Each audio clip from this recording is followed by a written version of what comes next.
Bismillahirrahmanirrahim. Assalamualaikum warahmatullahi wabarakatuh.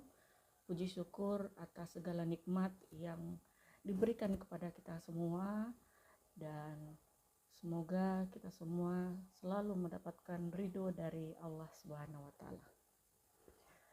Perkenalkan, nama saya Fitriyanti Sulaiman, SPD MPD, tempat dan tanggal lahir Nrekang 8 Juni 1986.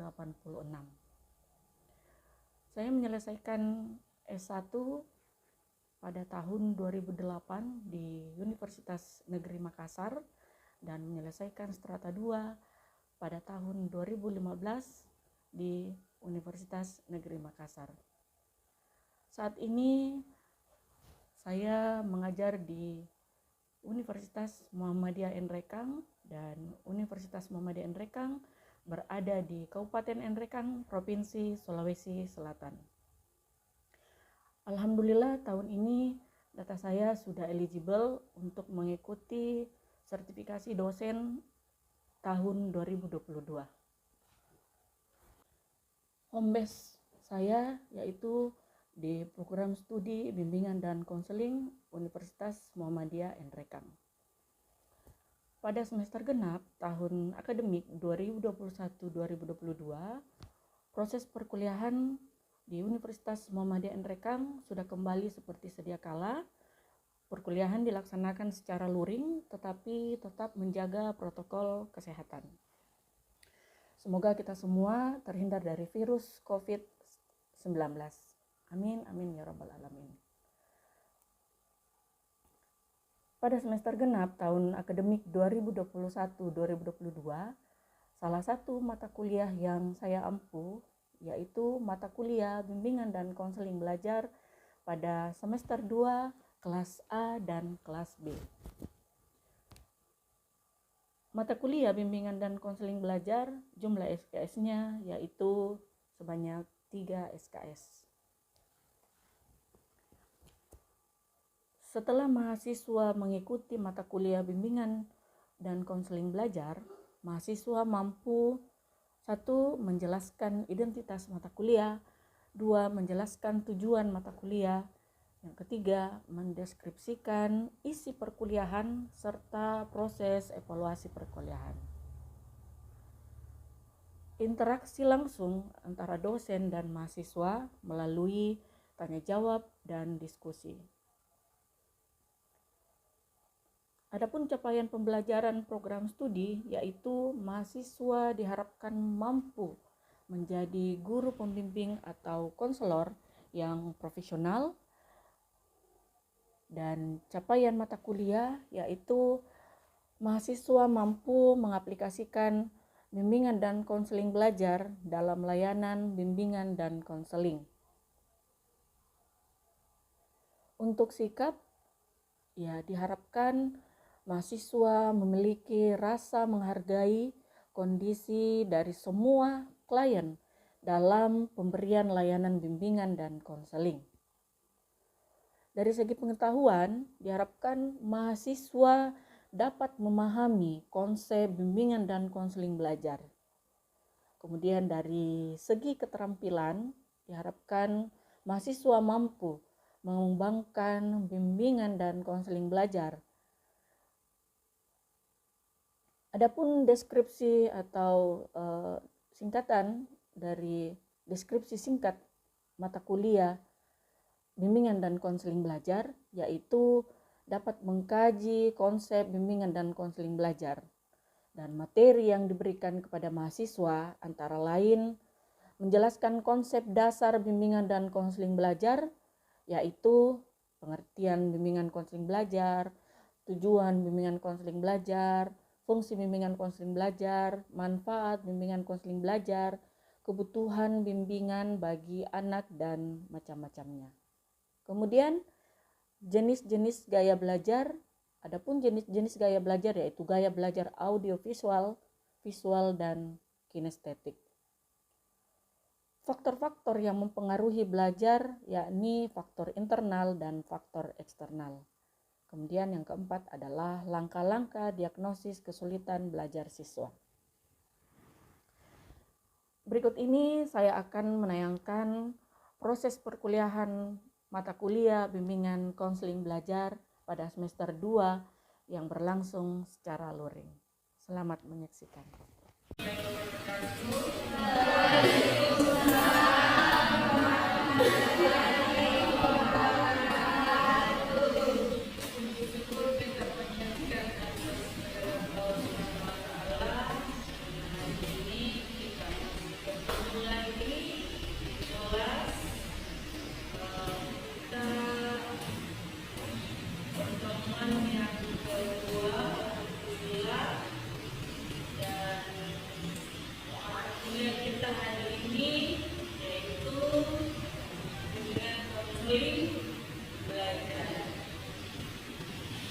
Sebelum kita masuk pada materi, Ibu akan mengecek kehadiran ada yang sekali. Arya Dinata.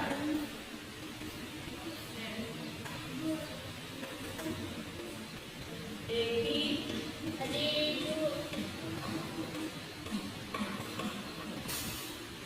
Erlinda.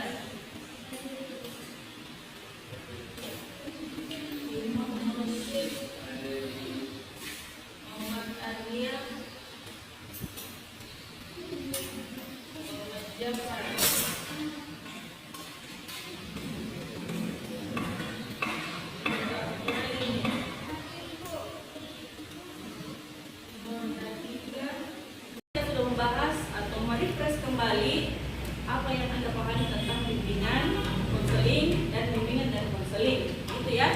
Nah, karena mata kuliah kita adalah bimbingan konseling belajar, berarti yang harus kita bahas lebih menjurus ke bimbingan konseling belajar. Kita bahas dulu tentang belajar. Apa yang ada sekalian pahami di luar dari definisi menurut Anda? Apa yang kalian pahami tentang belajar? Belajar itu ya, dari tidak tahu menjadi tahu. Apalagi sebuah proses. Oke, apalagi ya, dari tidak terampil menjadi terampil, dari tidak paham menjadi paham. Intinya adalah dari tidak tahu menjadi tahu. Nah, kalau menurut ahli, ada yang bisa bantu? Apa? Ya, silakan Dewi Nanda. Pengertian belajar. Belajar menurut pengertian secara psikologi. Belajar merupakan suatu proses pembelajaran yang dikembangkan di pelaku sebagai hasil dari hasil yang dilakukannya dalam memenuhi kebutuhan hidupnya. Ya. Mungkin di pertemuan yang lalu ini pernah memberikan satu informasi yang tidak ada kaitannya dengan pembelajaran, tapi ini memudahkan penyebutan kata psikologi. Boleh P-nya tidak disebut, jadi psikologi. Ya. Psikiater, P-nya tidak disebut psikiater, psikolog. Itu ya, untuk memudahkan kita mengucapkan. Oke.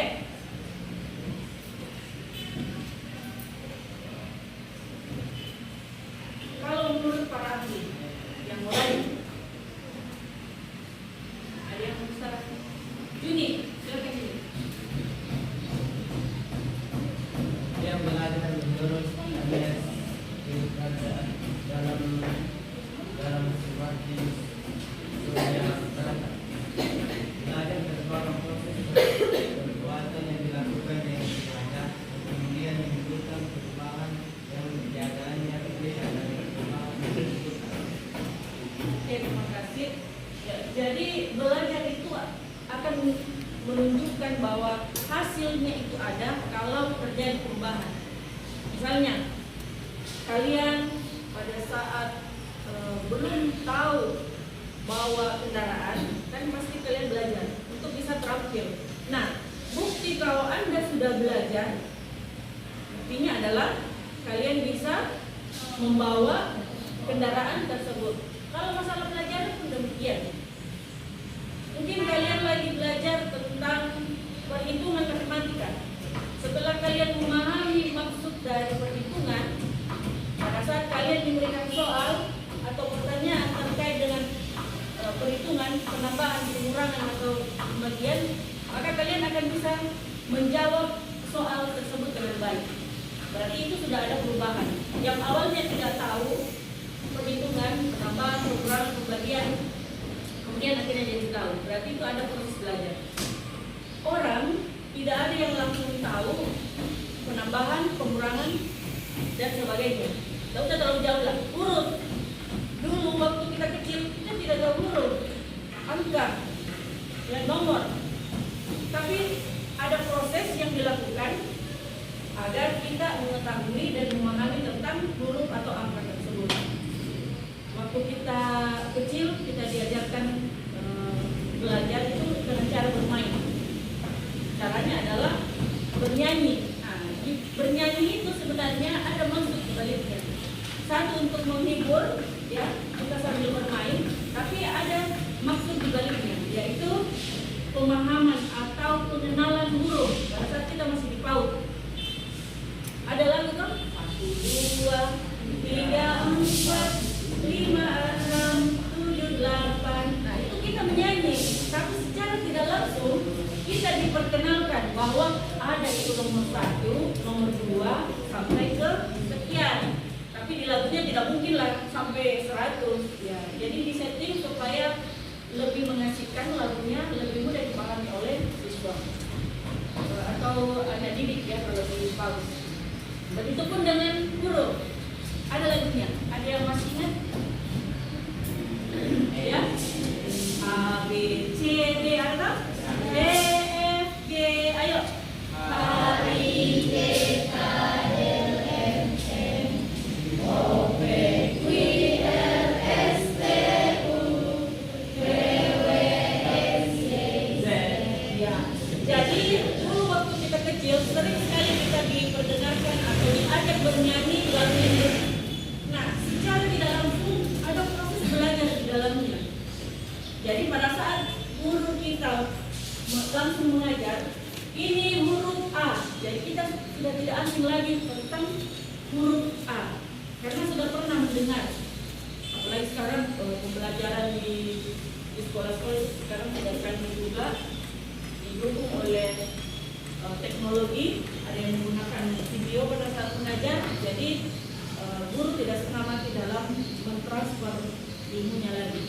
Oke, itu untuk pengertian belajar. Sudah paham ya? Sekarang maksud dari apa itu belajar. Jadi sepanjang hayat kita pasti belajar.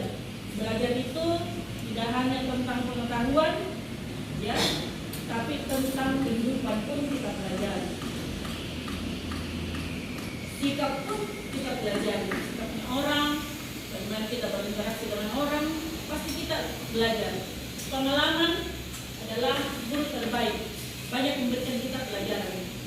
Jadi ibu mungkin pernah menyebutkan tentang istilah ini.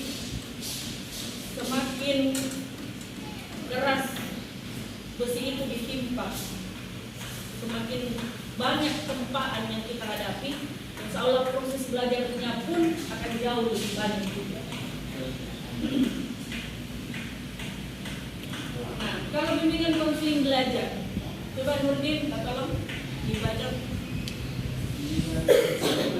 Proses pemberian bantuan yang dilakukan secara face to face maupun melalui media tertentu oleh konselor yang bertujuan agar siswa didik memiliki sikap dan kebiasaan belajar yang positif, memiliki motivasi yang tinggi untuk belajar sepanjang hayat, memiliki keterampilan belajar yang efektif, memiliki keterampilan untuk menetapkan tujuan dan perencanaan belajar pendidikan, memiliki kesiapan mental dan kemampuan untuk menghadapi ujian, memiliki keterampilan membaca buku.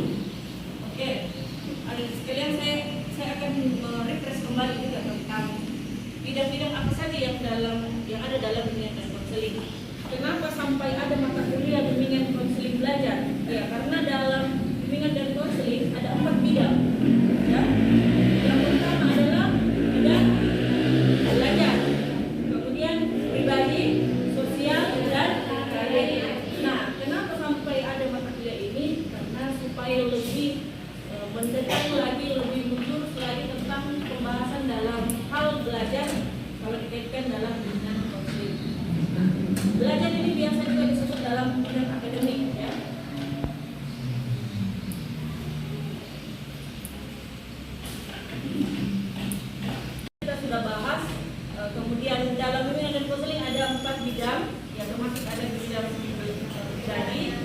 sosial, belajar dan karir. Nah, kalau dalam pembimbingan dan konseling ada juga bentuk pelayanan yang bisa diberikan ke peserta didik atau konseling. Layanan apa saja itu? Ya, oke, satu-satu. Layanan organisasi. Apa lagi? Informasi. Apa lagi? Pembelajaran. Apa lagi? Yang apa? Penempatan dan apa lagi? Layanan pemasaran. Apa lagi? Oke, lalu konseling individu. Apa lagi? Bimbingan individu, bimbingan kelompok. Apa lagi?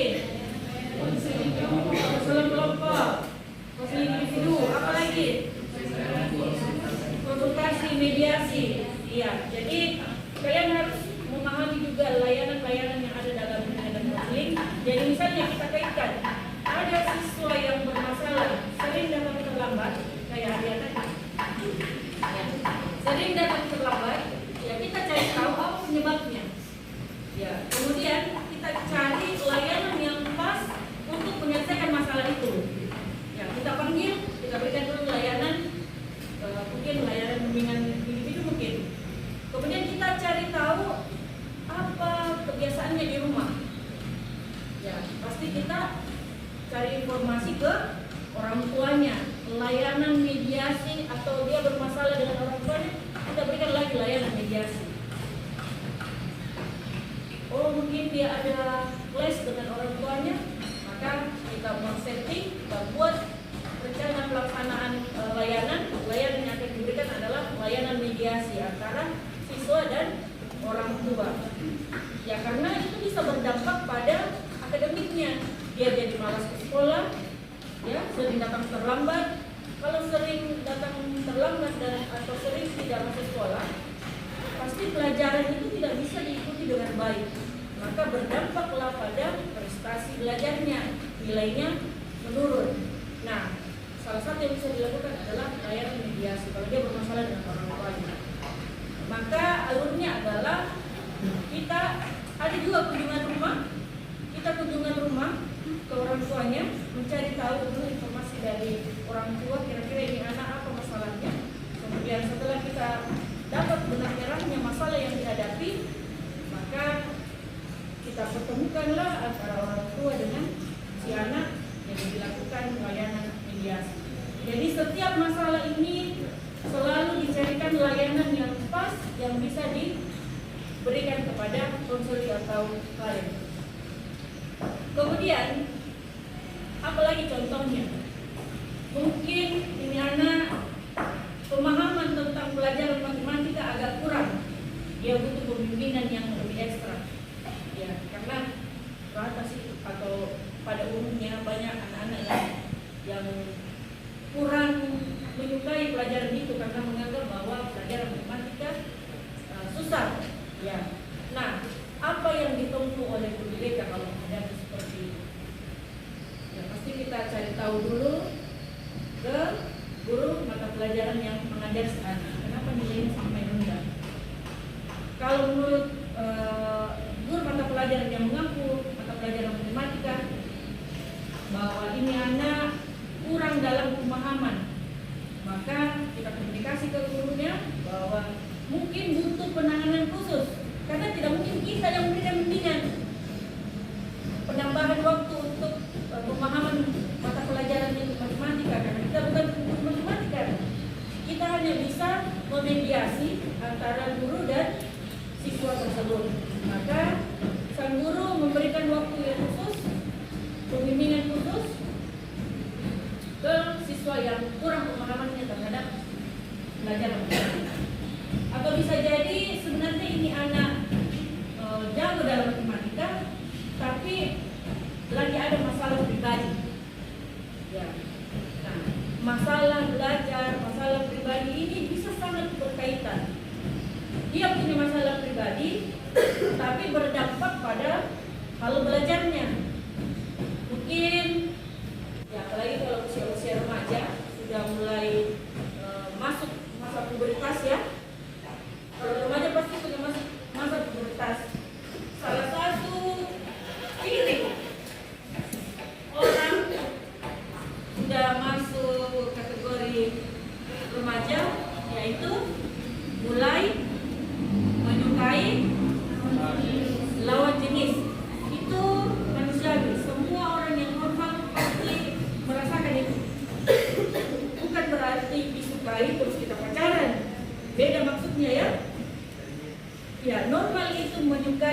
jenis. Kalau kita sudah masuk usia balik, remaja, pubertas, kalau dalam agama Islam itu balik ya.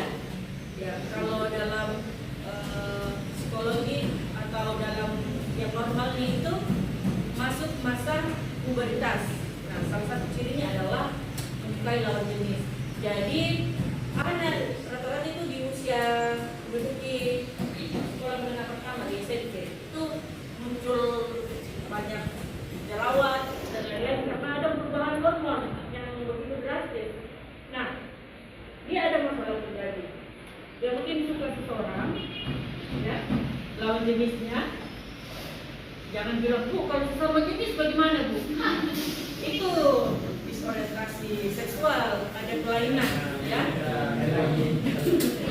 Ya, ada juga seperti itu. Ya, tapi mudah-mudahan di sini tidak ada. Ya. Nah, dia sudah mulai masuk masa pubertasnya, dia sudah suka teman kelasnya, ya, dia suka teman kelasnya, tapi tidak direspon.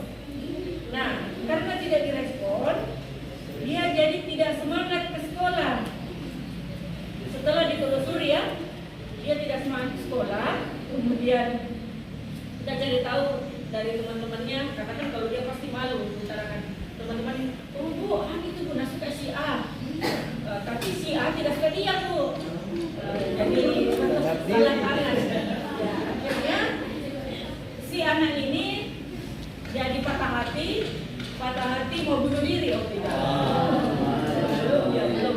Dia patah hati dan tidak mau ke sekolah karena kalau dia lihat itu orang yang dia suka, dia jadi tambah sakit hati karena tidak direspon perasaannya.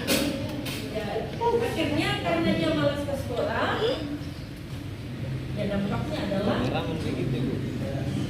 nilainya bisa turun. Ditanya orang tuanya, kenapa itu malas ke sekolah? Tidak tahu juga Bu. Akhirnya kita sebagai guru BK harus mencari tahu di mana sumbernya ini masalah. Ditanya orang tuanya juga tidak tahu, katanya selalu sakit-sakit, tidak ada semangat ke sekolah. Yang sakit bukan fisiknya, psikisnya yang lagi sakit karena patah hati. Ya, jadi begitu kompleksnya kita jadi guru BK harus dicari dari segala sumber agar kita tahu persis apa penyebab dari masalah. Kalau kita sudah tahu penyebab masalahnya, kita bisa menentukan layanan apa yang pas yang bisa kita berikan kepada si anak. Mungkin merujuk kepada aspek belajar tadi di bidang belajar, agar konselor dapat memberikan layanan yang sesuai dengan aspek belajar, baik itu dalam masalah belajar, motivasi belajar atau yang lain.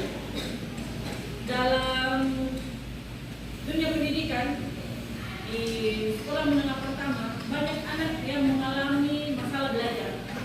Jadi mereka ini banyak membutuhkan bimbingan belajar. Dulu pada saat ibu menyusun tesis, ibu mengangkat tentang bimbingan belajar, dikaitkan dengan motivasi belajar, karena ibu melihat fenomena yang ada, banyak sekali anak-anak yang kurang mempunyai motivasi dalam belajar, sangat kurang. Apalagi sekarang, mungkin karena dampak corona mungkin kemarin selama 2 tahun proses belajar mengajar itu tidak seperti biasanya, ada pembiasaan yang baru, mulai dari WFH,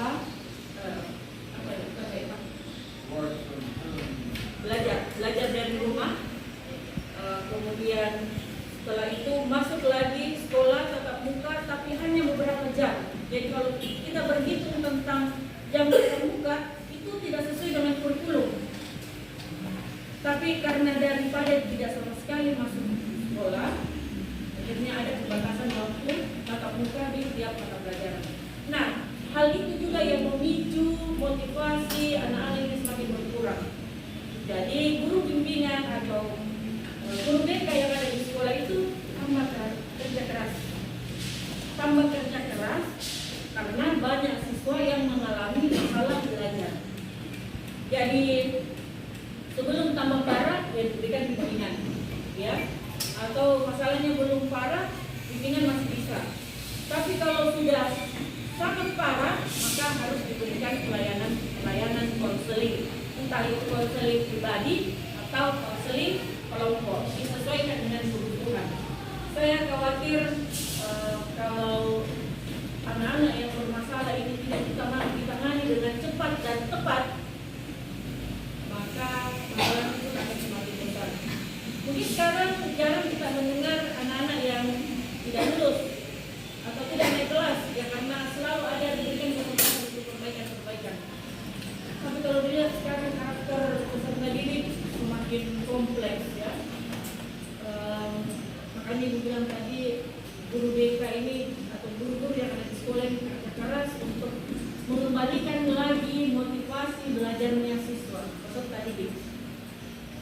Jadi ada sekalian ini calon guru bimbingan dan konseling atau guru BK, kalian harus memahami secara detail bimbingan konseling dalam belajar, karena kalian akan menerapkan nanti di sekolah pada saat kalian sudah melatih.